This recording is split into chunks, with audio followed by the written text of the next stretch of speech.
Before we begin this jaw-dropping story, make sure to like, share, and subscribe to our channel, because today's story is nothing less than a real-life Hollywood thriller. Imagine this. You're sitting on a plane, maybe reading a book, listening to music, or daydreaming about the city you're heading to. The engines roar, the jet pushes back, and within minutes, you're climbing through the clouds. Everything seems normal. The captain's voice is calm, the flight attendants are smiling, and life feels routine. But what if, only minutes after takeoff, a hidden technical fault suddenly turned your routine journey into a global spectacle? What if you found yourself not only living through a potential disaster, but also watching it unfold live on television while you were still on board? This is the unbelievable story of JetBlue Flight 292, an incident that occurred on 21st September 2005, and it remains one of the most dramatic and extraordinary events in aviation history. A flight carrying 140 passengers and 6 crew members became the subject of live news coverage, international headlines, and aviation case studies. The crisis, triggered by a jammed nose landing gear, could have ended in flames and tragedy. Yet, thanks to extraordinary pilot skill, professionalism of the crew, and a bit of human courage, the incident ended with not a single scratch on anyone. JetBlue Flight 292 was operated by an Airbus A320, a popular aircraft widely used around the world. JetBlue had a tradition of naming its planes, and this one, with registration N536JB, was called Canyon Blue. On that afternoon, it was scheduled to depart from Burbank's Bob Hope Airport in California, bound for New York's John F. Kennedy International Airport. The flight was captained by Scott Burke, a veteran aviator with more than 10,800 flying hours, assisted by First Officer David Rassler, also a capable and experienced pilot. The takeoff roll began at 3:17 p.m. The A320 climbed smoothly, and for a few brief moments the flight was routine. The cabin was filled with the quiet buzz of passengers, some flipping through magazines, others looking out at the Southern California landscape, some already dozing off for the long cross-country trip. But then came the sound no pilot wants to hear. The Electronic Centralized Aircraft Monitor, ECAM, issued a warning. The cockpit display showed an error related to the landing gear. Specifically, the nose gear, the small set of wheels under the aircraft's nose, had failed to retract properly. At first, this might seem like a minor inconvenience. After all, planes can fly just fine with their landing gear extended. But when the pilots attempted to retract it again and again, each attempt failed. Something was wrong, and it was not just a sensor glitch. Burke and Rassler quickly ran through the ECAM checklist and consulted their manuals. Every standard procedure was tried, resetting the hydraulic system, cycling the gear, attempting alternate extension and retraction. Nothing worked. They called JetBlue's maintenance team on the ground. Airbus engineers were consulted, but nothing changed. The nose gear remained jammed. Then, Captain Burke decided on a maneuver rarely used but crucial in situations like this: a low-altitude flyby. He diverted the plane toward Long Beach Airport, not far from their departure point, and requested that air traffic controllers and ground personnel visually inspect the landing gear as the jet flew past the control tower. To add to the surreal atmosphere, a news helicopter joined in, hovering nearby with cameras zoomed in. What the ground staff and helicopter crews saw was enough to send chills down anyone's spine. The nose wheels were stuck at a 90-degree angle, completely sideways. This was not just a retraction issue anymore. If the aircraft attempted to land in this condition, the wheels would not roll smoothly. Instead, they would scrape violently against the runway, likely collapsing or shearing off. Sparks, fire, and structural failure were real possibilities. This wasn't just a technical malfunction. This was a potential catastrophe, and now came a twist that makes this incident so unique in aviation history. JetBlue, at that time, had equipped many of its planes with a new in-flight satellite television system, allowing passengers to watch live TV at their seats. As word spread across the news networks about Flight 292's emergency, channels like CNN, Fox, MSNBC, and ABC began live coverage, complete with aerial footage of the jet circling. And where were many of these broadcasts being watched? Inside the very aircraft they were covering. Passengers, strapped into their seats thousands of feet above Los Angeles, suddenly found themselves watching their own flight on live news. Cameras zoomed in on their plane. Anchors speculated on whether they would survive the landing. Aviation experts explained possible scenarios: fire, collapsed gear, a runway overrun. Some passengers stared in disbelief, others panicked. One woman sent a heartbreaking text message to her mother. "Mom, if something happens, I love you very much."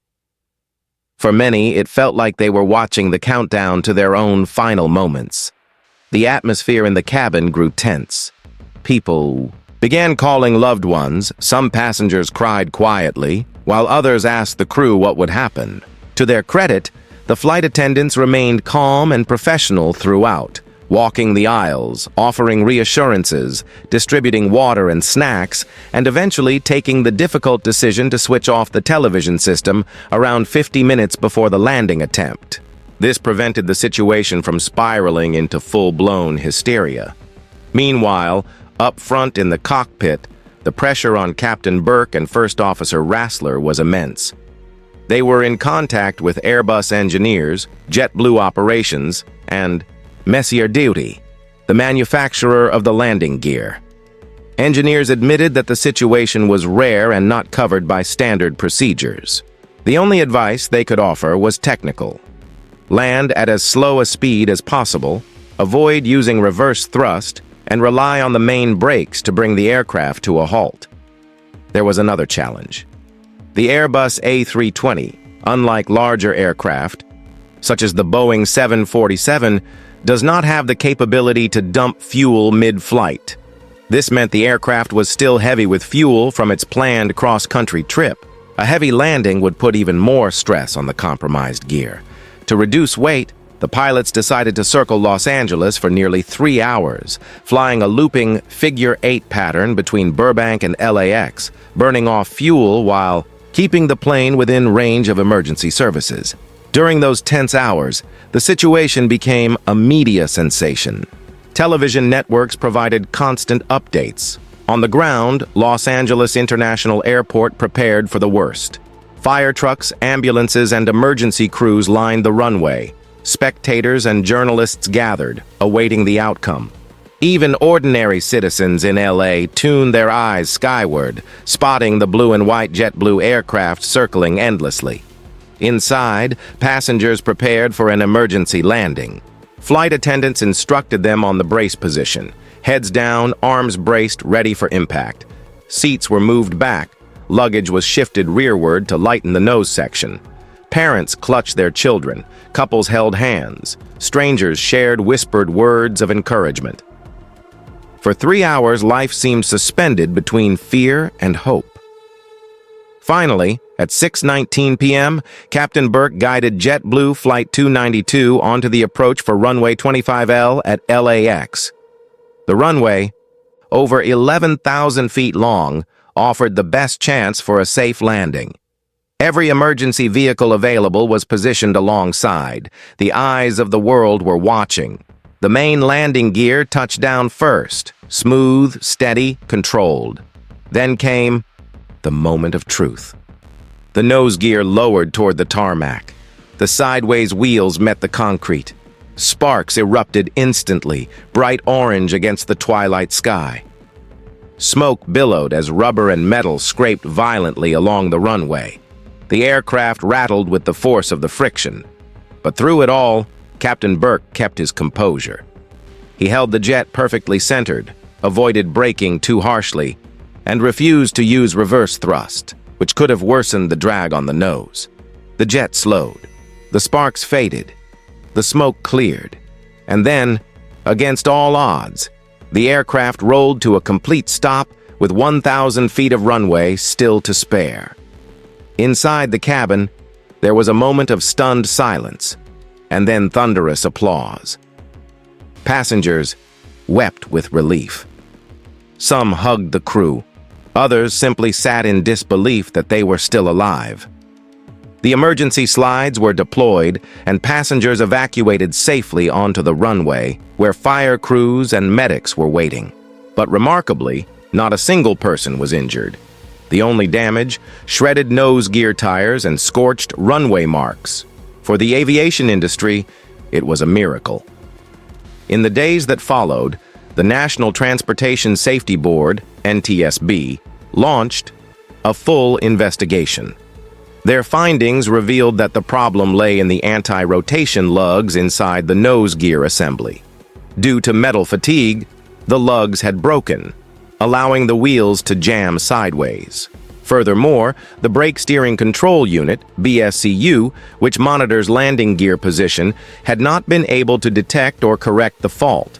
As a result of the incident, Airbus strengthened the nose gear design on the A320 family, and JetBlue implemented stricter maintenance checks. The incident became a case study in pilot training programs, emphasizing the importance of calm decision-making, teamwork, and communication with both ground crews and passengers. Captain Scott Burke was widely praised as a hero. Aviation experts hailed his landing as one of the finest examples of airmanship under pressure. He later received awards and recognition, and his actions are still studied today in aviation safety courses. Even more remarkable, the very aircraft involved, Canyon Blue, was repaired and returned to service. To this day, it continues to fly passengers, a testament to the durability of the Airbus A320 and the professionalism of the crew who saved it. For passengers, the memory of that day remains vivid. Some described it as the longest 3 hours of their lives. One man recalled, thinking, "I thought this was the last day of my life, but Captain Burke gave us a new one." Others credited the calm, reassuring behavior of the flight attendants for preventing full-scale panic. In the broader aviation community, the story of JetBlue Flight 292 serves as a reminder that technology alone is not enough. Machines can fail, systems can break. But human judgment, training, and courage remain the ultimate safety net. And so, what could have been one of the darkest days in JetBlue's history became instead a story of triumph, a miracle of professionalism, resilience, and hope. So, friends, this was the story of JetBlue Flight 292, a routine flight that became a Hollywood thriller. Watched live by millions, yet ended with everyone safe. Tell us in the comments, if you had been on that plane, do you think you would have stayed calm? And don't forget, if you want more thrilling and inspiring real-life stories like this, 1. Like, share, and subscribe. We'll keep bringing you tales that prove truth can be stranger and far more inspiring than fiction. Stay safe and see you in the next video. Goodbye.